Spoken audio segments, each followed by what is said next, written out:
Inazuma Victory Road is shaping up to be Level 5's biggest game ever, and of course, since it has PvP, that means the biggest competitive scene they ever had. Of course, though, competitive scene means one thing, a meta. In this video today, we will be looking at the competitive scene of the Inazuma Victory Road demo, using it to predict the meta of the full game. Also, I will be streaming Victory Road when it comes out, so subscribe if you're interested to not miss it. Before we talk about the predictions for Victory Road, we have to talk about the demo, so we can understand it.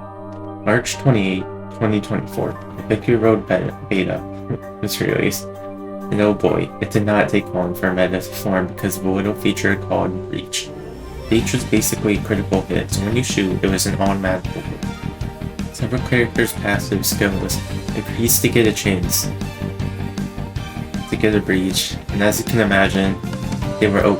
Basically, the whole match is just to try to shoot as many goals as possible and hope you get a breach. It wasn't exactly healthy for a competitive scene. A lot of the teams ended up looking like this. Next, I'd like to talk about a really early Victory Road tournament and the top two teams in that before the first title match. This tournament was hosted by the big Inazuma content creator, TXM Tom Scores. This tournament was only a few days after the Victory Road demo released, but there's a clear Reach meta already.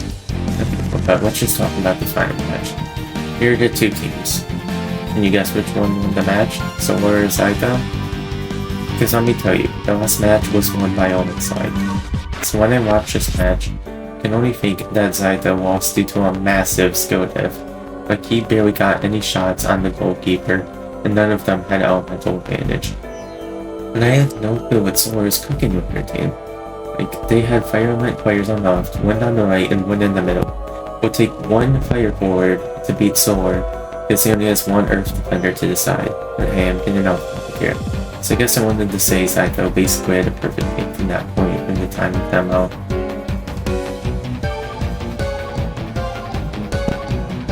The first patch of the demo that added the player data, they nerfed Breach into the cloud, so the Breach meta was over.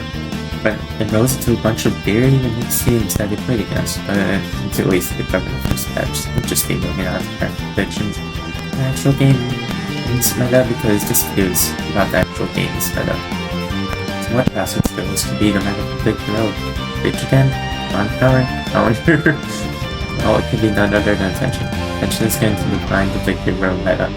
But some of you might be like, wait, isn't Tension a mechanic? Well, yes, but there are also passives to go along with it. So what skill am I talking about specifically for Tension? Well, these ones are all good, but there's just one that stands tall above the rest. For Tension's full, team's shot attack plus 40% and plus 60%. There's just so many things busted about this skill. First, it doesn't even need to be the character shooting the skill for the skill to take effect. Second, if you have like a 2 or 3 of the skills, they're just so much stronger and more consistent than Breach. Plus these things stack like crazy. Say you have a midfielders and forwards of all of the plus 40% plus 60% skills, so that's like 6 characters of that skill, and that's plus 600% when shooting. That's enough to make any regular shot a good goal. Of course, this is all very nice, but I'm sure some of you are concerned about being able to get full tension. I think it's rather easy. Not only is their tactic getting more tension, but you can also use characters with passives to make it easier to get tension. And of course, I'm sure some of you who played the demo are thinking of a certain skill that hard on this game. Position passes out during focus bring 10% and 15% tension. Now this can be a big problem for potential teams, but there are few answers to it, like the Bullhorn's tactic and some passive skills to help you out once focus off the passives and start talking about the other stuff that can support other tactics. Personally, I think the best tactics are Flame Torches, Bullhorns, and not greedy, but there will definitely be more in the full game. Some might surpass them.